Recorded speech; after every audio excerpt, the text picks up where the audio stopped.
Bien, vamos a leer Efesios capítulo 6, versos 13 al 17, que es el texto que hemos estado utilizando como base. Que dice: por tanto, pónganse todas las piezas de la armadura de Dios para poder resistir al enemigo en el tiempo del mal. Así, después de la batalla, todavía seguirán de pie y firmes. Defiendan su posición poniéndose el cinturón de la verdad, la coraza de la justicia de Dios. Pónganse como calzado la paz que proviene de la buena noticia, a fin de estar completamente preparados. Además de todo eso, levanten el escudo de la fe para detener las flechas encendidas del diablo. Pónganse la salvación como casco y tomen la espada del Espíritu, la cual es la palabra de Dios. La espada del Espíritu, la cual es la palabra de Dios. Sabes, hemos estado hablando acerca de la armadura de Dios y hemos estado hablando que cada una de las piezas de la armadura es una virtud que como creyentes, que como cristianos debemos de tener. Cada pieza de la armadura de Dios es una pieza que nos protege de todos los ataques del enemigo. Pero precisamente el apóstol Pablo nos habla solamente de una pieza, que es no para defendernos, sino es una pieza para luchar y para atacar. Es decir, es una pieza ofensiva. Todas las demás cosas que el apóstol Pablo describe acerca de la armadura de Dios nos protegían, ¿cierto? El calzado, ¿qué te protege? Los pies. La coraza, ¿qué te protegía? El corazón, tus partes vitales del cuerpo. El casco, ¿qué te protegía? La cabeza. El escudo también es una protección, ¿cierto? Pero la espada es la única arma que nosotros utilizamos para atacar nosotros al enemigo. Con todo lo demás nos protegemos, pero con la espada nosotros le damos al diablo. Con la espada nosotros atacamos todos esos golpes y esos armas que el enemigo quiere utilizar en contra de nosotros. Dios también nos ha dado una arma que es la espada del Espíritu. Ahora, la espada del Espíritu, que es la palabra de Dios, es la única pieza que se identifica prácticamente o está vinculada con una persona. Todas las demás piezas de la armadura de Dios son virtudes que el creyente tiene que tener, ¿cierto? Justicia, ¿no? Es una virtud que el creyente debe tener. Cinturón de la verdad es una virtud que el creyente debe de tener. Y todas las piezas de la armadura son virtudes. Sin embargo, la espada del Espíritu está vinculada a una persona que es el Espíritu Santo. Es la única pieza de la armadura de Dios que está vinculada a una persona, en este caso el Espíritu Santo. Ahora, es interesante porque cuando tú y yo, tal vez, a lo mejor si tú vienes por primera vez a la iglesia y nunca has escuchado hablar de Dios, hay muchas cosas que tú vas a escuchar y que a lo mejor no te van a hacer clic o muchas veces no vamos a entender. ¿Cuántas veces te pasó que al principio, cuando ibas caminando en este camino del evangelio, había muchas cosas de la palabra que tú no entendías? Que ibas y a lo mejor no hacías el clic. A lo mejor alguien te compartía de Dios y decías, pues está bien, pero no te movía nada. No sé si me explico. Pero cuando uno recibe a Cristo como su Señor y Salvador, cuando uno le abre su corazón a Cristo, algo sucede en la vida de las personas, y es que inmediatamente tú y yo somos sellados con el Espíritu Santo de Dios. Y eso provoca que nuestras vidas ya no sean las mismas. Eso provoca que en nosotros haya un entendimiento nuevo. Eso provoca que nosotros haya una convicción de pecado y que digamos, no, a ver, esto que estoy haciendo no está bien. No, a ver, ya me cansé de vivir esta manera mala de ese estilo de vida corrupto, difícil, mentiroso. Porque el Espíritu Santo provoca ese entendimiento en nosotros. No sé si me está siguiendo. Ahora, el Espíritu Santo nos da la habilidad también de que cuando tú y yo leemos la palabra de Dios, podamos también tener un entendimiento de la palabra de Dios. Porque, ¿sabes? Muchas personas pueden leer la Biblia, pero si no han sido salvos y el Espíritu Santo no está en ellos, muchas veces lo que leen no lo van a entender. No va a producir cambios. Porque el Espíritu Santo es el que nos da esta capacidad para poder comprender lo que la palabra de Dios nos dice. ¿Me estás siguiendo? Por eso es importante que tú y yo creamos, confesemos a Cristo Jesús como nuestro Señor y Salvador. Porque desde ese momento el Espíritu Santo mora en nosotros. Y cuando hablamos de la espada del Espíritu, que es la palabra de Dios, es muy interesante porque cuando Pablo habla acerca de la palabra de Dios, en la Biblia podemos encontrar diferentes términos para identificar la palabra. Es decir, en la Biblia podemos encontrar, por ejemplo, términos como grafos, ¿verdad? Grafos es un término para describir palabra. Pero grafos se refiere como a lo que nosotros escribimos, de ahí bolígrafo, ¿no? Es con lo que tú y yo escribimos. Y cuando en la Biblia a veces habla acerca de la palabra escrita, se refiere a precisamente esta palabra que fue con esta escrita de manera física, no sé si me explico, con esta ortografía. Entonces, la palabra grafos es una palabra es un término que se utiliza para describir la palabra de Dios. Sin embargo, podemos nosotros entender que eso no es la palabra de Dios. Es decir, lo que tú y yo tenemos en nuestras casas hoy en día, estas copias de la Biblia, que es la palabra de Dios, son estos grafos, estos escritos que el Señor en algún momento inspiró a más de 40 autores en una época diferente. Lo hablábamos ayer en Principios y Cultura, ¿verdad? Y hablábamos que la Biblia fue escrita de muchas formas y ha tenido un montón de formas donde Dios ha expresado su palabra para nosotros. Por ejemplo, creo que hay personas que han malentendido lo que realmente es la palabra de Dios. Porque hay muchos que creen que la Biblia en sí, el libro, es como un amuleto que te va a dar suerte.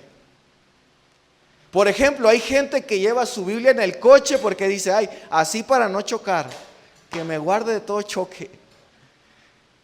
Es como cuando la gente cuelga una pata de conejo, un atrapasueños y todas esas cosas. Pensar que el hecho de que tú cargues tu Biblia en el carro te va a dar buena suerte. Hay gente que, por ejemplo, nunca lee su Biblia, pero tiene la Biblia abierta y dice, ay, esto para que los espíritus, los demonios se vayan, ¿no? Ay, ni la leen, ni la usan, ni nada, pero la tienen abierta para que se vayan los espíritus malos. No. La Biblia no es eso. La palabra de Dios no es eso. No sé si me estás siguiendo. Y si tú has visto la Biblia como ese amuleto, ay, no, pues déjame cargar la palabra para que me vaya bien y ojalá que me den ese trabajo. La Biblia no funciona así. Es la palabra escrita, claro que sí, pero en sí el libro como tal no tiene poder. Es un libro. No sé si me estás siguiendo. O sea, lo que está escrito en la palabra, ¿verdad? Y el libro como tal no tiene poder. Su contenido, claro que tiene poder, pero el libro como tal no. ¿Me está siguiendo? Hay gente que, ay, no la maltrates, es la palabra de Dios. Y hasta la soban, ¿verdad? Es un libro. Yo recuerdo que yo tenía una Biblia que yo la subrayaba, cuando veía algo importante la subrayaba, escribía en ella. Y una vez un hermano de la iglesia me regañó. ¿Cómo puede ser posible que estés subrayando tu Biblia? ¿Qué no ves que es la sagrada palabra de Dios? Pues sí, pero es un libro. Porque en la Biblia podemos encontrar, no sé si me ayudas con una imagen que tenemos ahí de una nubecita. Déjame explicarte algo rápido que vimos el día de ayer. Te lo voy a resumir rápido, esto lo vimos el día de ayer en Principios y Cultura. La palabra de Dios, primeramente, fue hablada de manera oral porque Dios hablaba a los hombres de manera directa, ¿cierto? No existía un libro como tal. ¿Cómo la gente sabía de la palabra de Dios? Porque Dios hablaba directamente. Dios habló a Abraham, Dios habló a Moisés, Dios se revelaba a su pueblo, ¿cómo? De manera oral. Les decía, ¿verdad?, qué es lo que quería, hacia dónde tenían que ir. El pueblo de Israel fue conociendo a Dios de manera oral y por eso se conocía a Dios de generación en generación. Y por eso se decía Abraham, el padre Abraham, Isaac y Jacob, y esas descendencias iban hablando lo que Dios quería decir. No sé si me sigues. No existía una palabra escrita. No había un libro como tal, ¿me estás siguiendo? Después, en la palabra de Dios podemos encontrar que Dios establece su ley y escribe por primera vez la palabra de Dios, ¿en dónde? En piedras, en tablas. Le da a Moisés las tablas de la ley, ¿cierto? Y Dios escribe su palabra en tablas de piedra. Ahora imagínate llevar las tablas de piedra para todos lados. Si la Biblia no la queremos cargar, pues no, es que está bien grandota, hermano. Imagínate cargar las tablas donde toda la ley de Dios había sido escrita. Era un rollo, no sé si me explico. Ahora, Moisés quebra esas tablas, ¿verdad? Cuando baja del monte Sinaí y ve que el pueblo de Israel está adorando un becerro de oro y otros dioses. Esas tablas que Dios había escrito con su puño y letra, Moisés las quebra. Pero después Moisés tiene que transcribir nuevamente toda la palabra de Dios. En ese tiempo, gracias a que la tecnología iba avanzando poco a poco, vemos que empieza a salir un tipo de material, un tipo de papel llamado papiro, ¿cierto? Y los papiros son de las primeras hojas que existieron para escribir ciertos documentos o ciertas cosas, y en ellos también se escribió la ley del Señor, la palabra de Dios en estos papiros. Después fueron pasando a pergaminos, ¿verdad? De los papiros pasaron a los pergaminos. ¿Por qué? Porque imagínate, para abrir un papiro, no, pues 4 cuadras por allá, ¿verdad? Para abrir un papiro. Pero con los pergaminos tenían un sistema donde tú podías ir recorriendo la escritura, ¿verdad?, a través de un sistema que tenía el papiro para poder encontrar la escritura. No sé si me está siguiendo. Ahora, gracias a que todo esto fue avanzando, se inventa más adelante la imprenta por Gutenberg en el siglo XV, y más adelante, ¿verdad?, salen libros, y lo primero que se imprime, el primer libro que se imprimió dentro de la historia fue una Biblia. Si tú no sabías, esto está bueno para tuitear, ¿verdad? Ahora, en octubre celebramos el mes de la Reforma como cristianos. Nosotros no celebramos Halloween, pero celebramos el mes de la Reforma, porque Martín Lutero fue uno de los reformadores que ayudó a que la palabra de Dios fuera traducida en diferentes idiomas. Porque ¿en qué idiomas crees que estaba la palabra de Dios? ¿En español, así como la tenemos ahora? No. Era un idioma completamente diferente, y de ahí se tuvo que empezar a traducir en diferentes idiomas alrededor del mundo. Hoy, gracias a Dios, mira, tenemos un celular donde la palabra de Dios la tenemos en un montón de idiomas, traducciones. Hay un montón de formas donde tú y yo podemos encontrar la palabra de Dios. Pero al final todos estos escritos son estos grafos. No sé si me está siguiendo. Aunque yo tenga mi Biblia en el celular, no significa que me va a ir bien. Aunque yo tenga la Biblia física, no significa que me va a ir bien, porque no son amuletos. La palabra de Dios no es un amuleto. ¿Me está siguiendo? Ahora, también un término que se utiliza para la palabra es el término logos. Y este término logos quiere decir mensaje. Es decir, cada vez que en la Biblia encontramos que hay un mensaje de la palabra, hay un logos, entonces hay un mensaje que Dios quiere transmitirnos a cada uno de nosotros. Pero también el término que Pablo precisamente está utilizando en esta carta a los Efesios es un término llamado rema. El término rema. ¿Qué significa la palabra rema?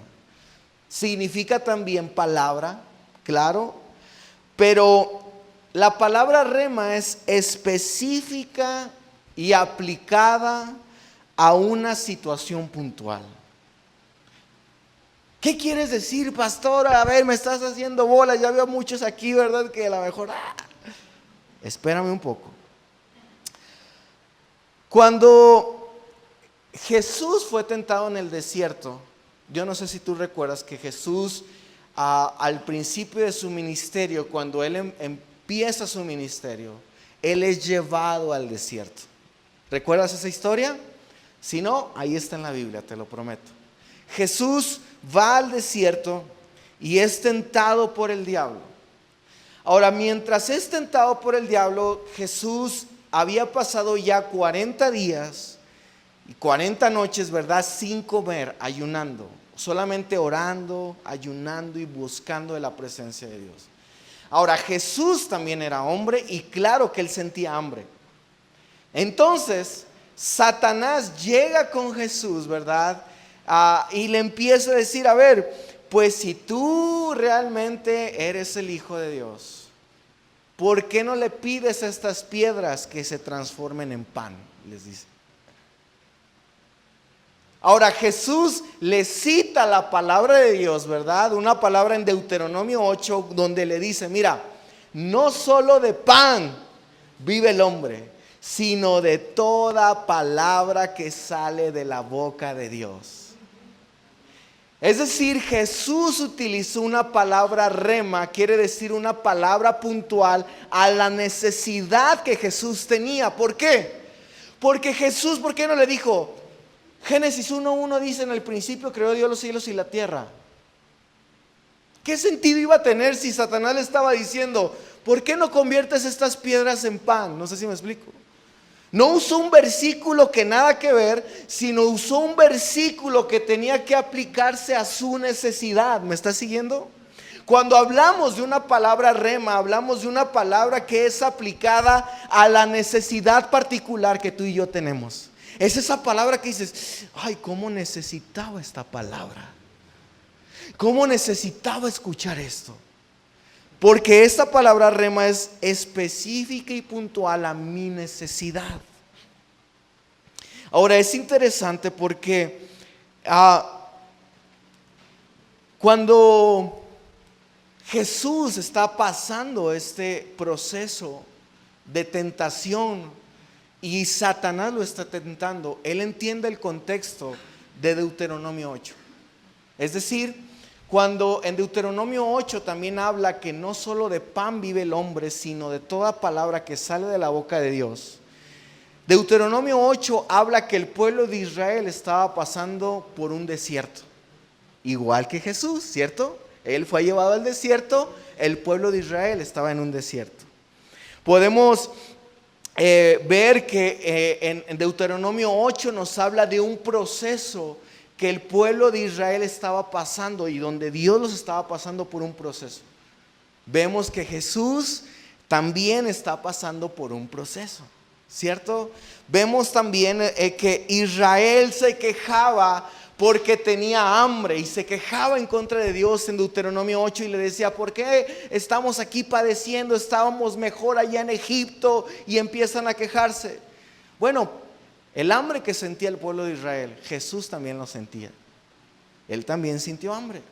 Podemos ver que cuando Jesús aplica este pasaje, lo aplica porque sabe que lo que estaba pasando con el pueblo de Israel, él lo estaba pasando y recordó. Pero recuerdo que Dios dijo que no solo de pan vivirá el hombre, sino de toda palabra que sale de la boca de Dios. Ahora, esto es interesante porque hay una postura teológica. Creemos que Jesús es Dios, ¿cierto? ¿Jesús es Dios? Ok, y si Jesús le respondía algo diferente, al final lo que Jesús le respondiera era palabra de Dios, ¿no? Porque si Jesús es Dios y Jesús le decía una cosa diferente, pues al final era palabra de Dios, porque Dios es Jesús, ¿cierto? Pero aún el mismo Jesús utilizó la palabra escrita. Él pudo haber dicho otras cosas, sin embargo, él, su vida, su ministerio, vemos que constantemente él usaba la palabra de Dios para combatir los ataques del enemigo, aún siendo el Dios. Ahora, ¿qué te hace pensar que tú y yo, que somos lógicamente inferiores a Dios, no necesitamos la palabra de Dios en nuestra vida? Si el mismo Cristo la necesitó, si el mismo Cristo la utilizó, porque la posibilidad de dar pelea depende, ¿verdad? De saber empuñar la escritura, la palabra de Dios. Si tú y yo queremos ganar las batallas que nosotros enfrentamos en nuestra vida diaria, necesitamos tener sabiduría para saber cómo empuñar esta espada del Espíritu, que es la palabra de Dios. Porque hay gente, mira, que está pasando por algo y saca como cosas de, no, mira, ayúdate que yo te ayudaré. Sí, eso dice la Biblia. Pues eso no dice, pues, pero sí, yo como que por ahí alguien dijo que sí, mira, la Biblia dice que el que madruga Dios le ayuda. Eso es no saber empuñar la escritura, no sé si me explico. Y una persona que quiere ganar una pelea en contra del enemigo necesita saber cómo usar la palabra de Dios, que es la espada del Espíritu. ¿Cuál es el problema que hay en la vida de los que estamos en el Evangelio en Cristo? Que poco conocemos la palabra de Dios. Poco conocemos de lo que Dios quiere para nuestras vidas. Poco leemos la escritura. Hoy en día hay muchos que no leen la palabra de Dios. Honestamente, ¿cuántos de los que estamos aquí tenemos el hábito de leer la palabra de Dios? ¿Cuántos de los que estamos aquí meditamos en la palabra de Dios? En la Biblia podemos encontrar en Samuel capítulo 23 que hubo un hombre llamado Eleazar. Este hombre era uno de los mejores guerreros de David. Y este hombre, Eleazar, dice la palabra que en una ocasión cuando estaban en guerra, Eleazar peleó con tanta fuerza y con tanta furia que al terminar la batalla, la espada le quedó pegada en su mano. Terminó la batalla y ya no podía quitarse la espada de la mano. De tan fuerte que tomó la espada con su mano. Pero esto le permitió generar una victoria para el pueblo de Israel. Porque ¿qué hubiera pasado si la espada se le hubiera caído? ¿Qué hubiera pasado si la espada no la hubiera sostenido de la manera correcta? Lo hubieran matado, no hubiera cumplido el propósito que tenía. Sin embargo, de tan bien sostenida que tenía la espada le queda impregnada en su puño. Y eso es lo que el apóstol Pablo piensa cuando dice: necesitamos la espada del Espíritu, que es la palabra de Dios. La necesitamos. Ahora, sé que a lo mejor esto es básico, pero quiero decirlo para aquellos que están empezando la fe. ¿Me puedes ayudar con la siguiente imagen, por favor? Hay seis cosas que necesitamos para poder empuñar la espada que es la palabra de Dios de manera correcta. Lo primero es que necesitamos oír la palabra de Dios, ¿cierto? Si alguien quiere empezar a caminar o crecer en fe y necesita o quiere empezar a conocer de Dios, lo primero que necesitamos es oír la palabra. Dice la Escritura que la fe viene por el oír y el oír la palabra de Dios. Ahora, ¿sabes cuál es el problema si solamente tratamos de que nuestra fe dependa de lo que escuchamos? El problema es que el 80% de lo que escuchamos lo olvidamos. Es decir, hoy lo que voy a hablar, te aseguro que para la siguiente semana ni me acuerdo. ¿Por qué? Porque el 80% de lo que escuchamos lo olvidamos. Entonces, si nosotros queremos empezar a tener fe y crecer en nuestra fe solamente escuchando, déjame decirte, no la vas a armar en tu fe. No la vas a armar. Nunca vas a crecer. El Señor nunca te va a llevar a más, porque no solamente necesitamos oír la palabra, sino también necesitamos leer la palabra de Dios. Escudriñar la palabra de Dios. Ahora, yo sé que tal vez me puedes decir, no, pastor, es que no tengo tiempo, pastor, ando bien ocupado. No, hombre, si vieras todas las cosas que tengo. De hecho, hoy nomás me dio una chance para venir el domingo, pero por poquito y ni vengo, pastor. ¿Por qué? No, pues es que fíjese que me invitaron a una fiesta, pastor. Y las excusas pueden ser muchas, pero tú sabías que hay una estadística que dice que aproximadamente hay personas promedio que o la mayoría de las personas usan las redes sociales o el teléfono celular aproximadamente 2 horas y media por día. 2 horas y media por día. Y eso estoy hablando como alguien que no le gusta tanto el celular, porque te aseguro que aquí hay gente que hasta 7 u 8 horas le mete enviciados ahí con los TikTok. No lee la palabra, pero TikToks, pregúntale todos los memes, te los dice. Pregúntale cuáles son la actualización del día de hoy, ¿verdad? Yo escuchaba mucho que del tazo dorado y yo decía, ¿el tazo dorado qué será eso? Hasta que me puse a investigar qué era el tazo dorado. Pero hay gente que mira actualizadita con la información, porque todo el día está metida en el celular. Pero para la palabra de Dios, no tengo tiempo, es que híjole. ¿Sabías que si por lo menos tratamos de leer la Biblia 20 minutos al día, tú lograrías leer toda tu Biblia en un año? Con 20 minutos. Con 20 minutos que tú le dediques a la palabra de Dios, a leer la palabra de Dios, tú pudieras aprender, ¿verdad? O leer toda la Biblia completa en un año.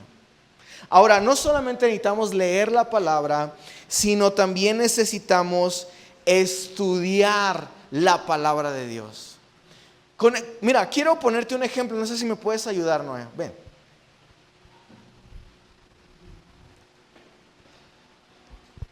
¿Qué pasaría si Noé oye la palabra, lee la palabra y estudia la palabra, pero no hace todo lo demás?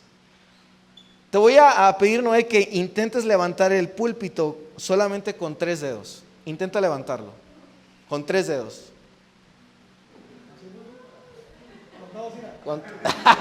Con 3 dedos. Solamente 3. Estos 2 no los sutil. Agua, no lo voy a... ¡Ay!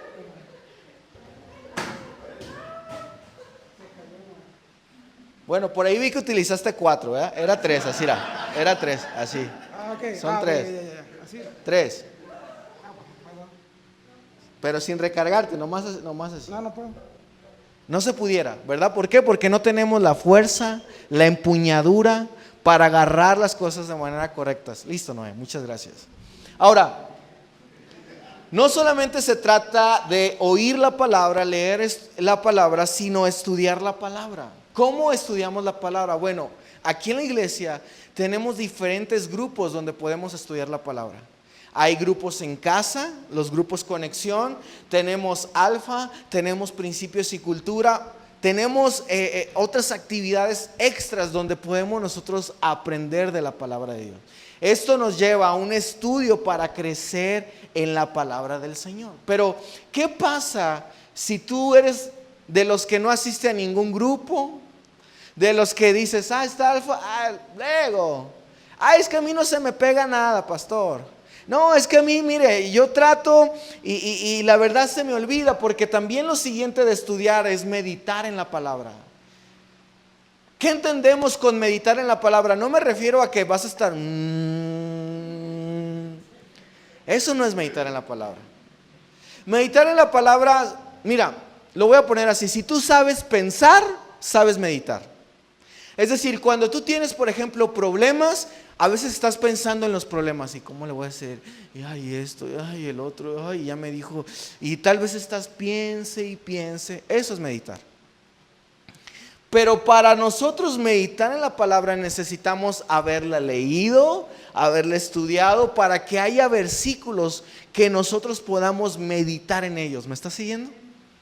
Y entonces, cuando yo estoy en una necesidad, voy a pensar en mi problema, pero al mismo tiempo voy a pensar en una palabra que pueda ayudarme en medio de ese problema.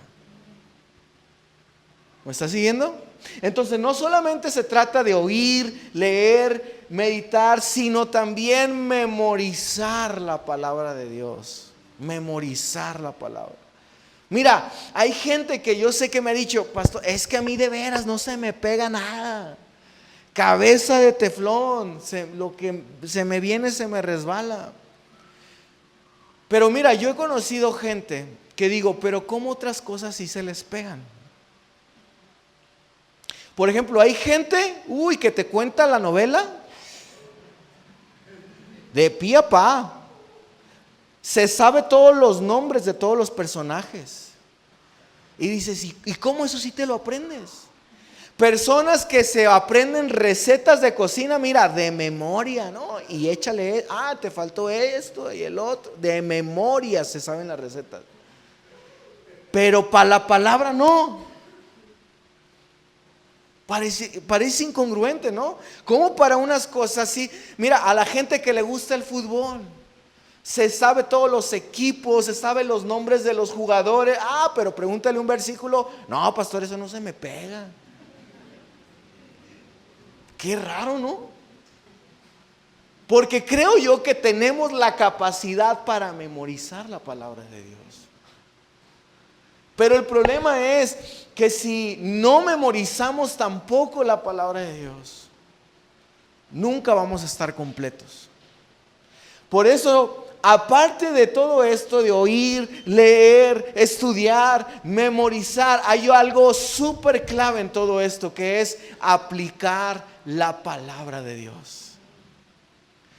De nada sirve saber mucha palabra, memorizarla, leer mucho la Biblia, si nos falta este ingrediente también, que es aplicar la palabra de Dios. De nada te va a servir.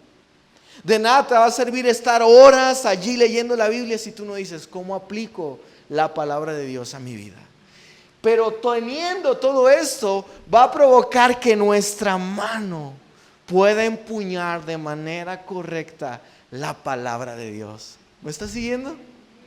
Por eso es necesario que nosotros como creyentes entendamos esto. Que si tú estás empezando en estos caminos de Dios, necesitas empezar, claro, a oír. Pero si ya has escuchado, pasa al siguiente nivel. No solamente se trata de oír la palabra, empieza a leerla. Que no te la cuenten, léelo. Lee lo que la Biblia dice.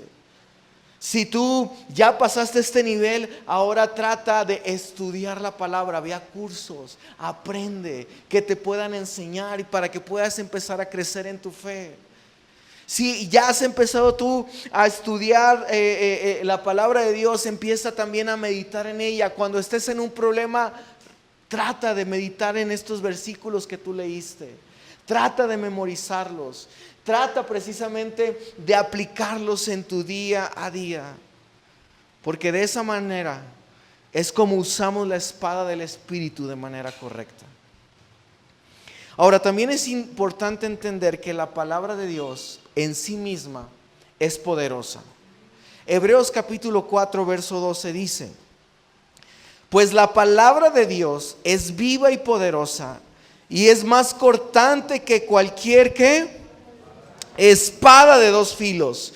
Penetra el alma y el espíritu, entra en las articulaciones y la médula de los huesos, y deja al descubierto nuestros pensamientos y deseos íntimos. La palabra de Dios también es suficiente. Juan 1, versos 2, capítulo 2, verso 14 dice: les he escrito a ustedes que son hijos de Dios, porque conocen al Padre.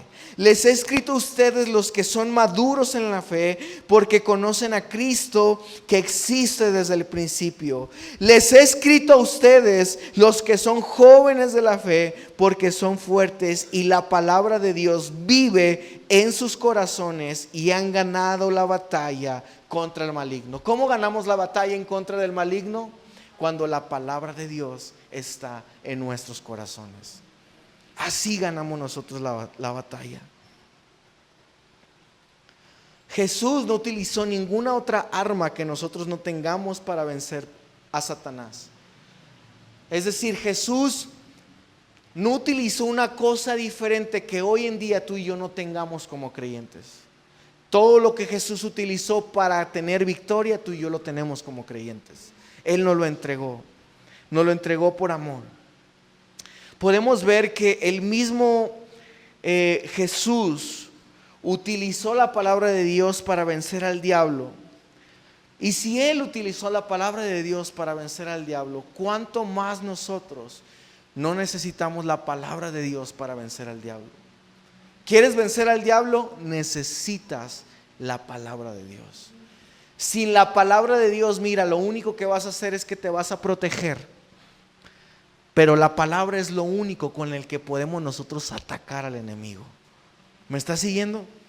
Ahora, podemos ver que Jesús al inicio de su ministerio utilizó la palabra de Dios. Podemos ver que cuando enfrentó al diablo, utilizó la palabra de Dios. Cuando enseñó en las sinagogas, enseñó la palabra de Dios. Cuando lo acusaban porque creían que lo que hablaba no era verdad, utilizaba la palabra de Dios para enseñar que lo que hablaba era verdad.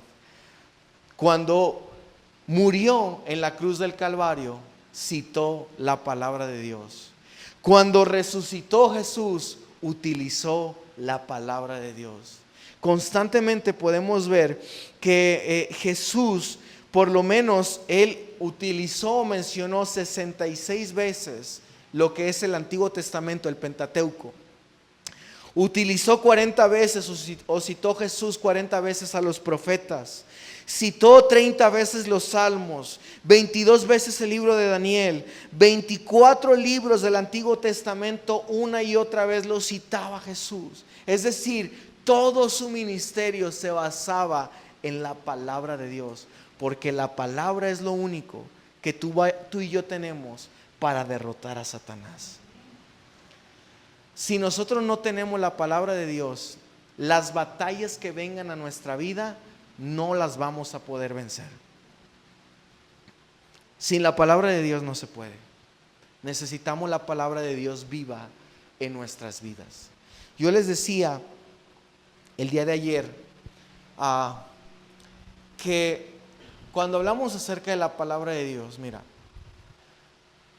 podemos ver que la palabra de Dios puede haber, muchas veces la Biblia puede ser utilizada incluso para mal. Satanás, por ejemplo, utilizaba la palabra para tratar de que Jesús cayera. Los fariseos utilizaban la palabra para hacer tropezar a Jesús. Es decir, hay gente que puede utilizar la palabra de una manera equivocada y de una manera falsa. Hay personas que pueden utilizar la palabra de una manera incorrecta. Porque hay muchas veces que cuando tú y yo leemos la palabra, hay cosas a veces que de repente no podemos entender o se nos hacen complicadas de ver. Pero yo les decía, cuando leemos la palabra de Dios, y ahí sí ya me pueden estar ayudando, Noé. Cuando leemos la palabra de Dios,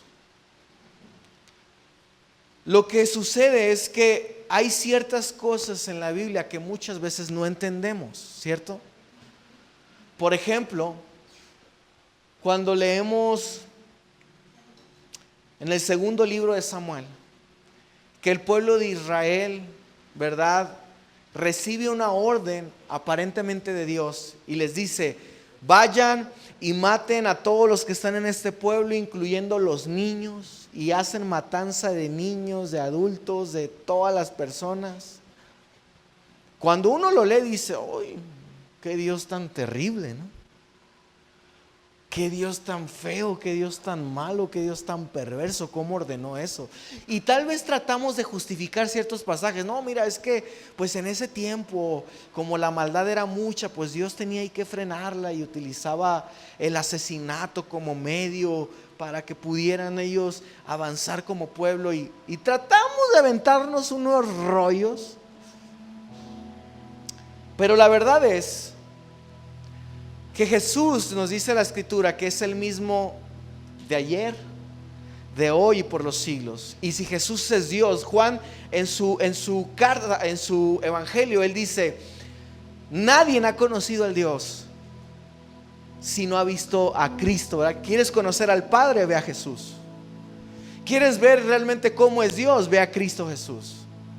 Y cuando vemos, como en el libro de Samuel, que asesinaban niños, decimos: ay, qué Dios tan perverso.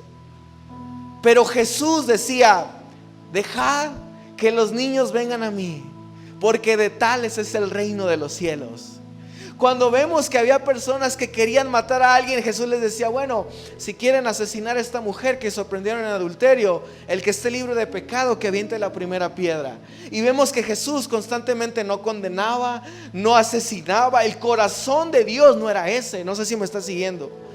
El corazón de Dios no eran los asesinatos, las guerras. Jesús, incluso, ¿verdad?, cuando está siendo apresado, uno de sus discípulos saca la espada, ¿verdad? Pedro, tratando de cortar y asesinar a un soldado, ¿verdad?, a Malcolm. Pero vemos en la Escritura que Jesús le dice: no, a ver, si yo quisiera eso, le pediría a los ángeles que vinieran y mataran a todos. Pero no, yo no quiero eso. Yo no quiero guerras. Yo no quiero destrucción. Yo no quiero asesinato. Yo vine a restaurar. Yo vine a levantar. Yo vine a sanar. Ese es el corazón de Dios. Si tú quieres conocer verdaderamente a Dios, necesitas ver a Jesús, lo que es Cristo. Si tú quieres entender la palabra de Dios, ve lo que es Cristo. Ve a Jesús. Ve al Señor. Ese es el verdadero corazón de Dios. Yo les decía el día de ayer también, y con esto quiero cerrar. Nosotros podemos ver en el libro de Génesis, yo les decía que la primera forma en cómo Dios habló fue a través de su palabra, de una palabra hablada, ¿cierto? Juan nos dice que en el principio era el verbo, y el verbo era con Dios, y el verbo era Dios. El verbo era Dios. En nuestro contexto, el verbo es la acción, ¿verdad? Cuando tú escribes una palabra, una frase, el verbo denota una acción. El verbo describe lo que una persona hace. Y por eso en el Génesis podemos ver que cuando Dios dijo: hágase la luz, el verbo, esa acción, esa palabra que Él decía, se hacía. Él decía: hágase la luz. ¿Y qué pasó? ¡Pum! La luz se hizo, porque Él era el verbo. Pero dice la Escritura que este verbo, esta palabra, la palabra de Dios, se hizo carne. ¿Cómo? A través de Jesús. Y a través de Cristo, ¿verdad? Él podemos conocer verdaderamente lo que es la palabra de Dios. Pero no solamente queda allí, sino que podemos ahora ver que esta palabra que se hizo carne, que fue Cristo, ahora mora en nosotros. Y que ahora Cristo está en nosotros para que nosotros, de la misma manera que Jesús, pongamos en práctica la palabra de Dios. La palabra de Dios es poderosa, cambia el corazón, penetra nuestras vidas, transforma corazones, cambia nuestra manera de ser, nos ayuda a vencer todo ataque del enemigo. Pero mira, si no le dedicas un tiempo para leer la Biblia, cada batalla que te enfrentes la vas a perder. Porque ¿qué le vas a decir a Satanás?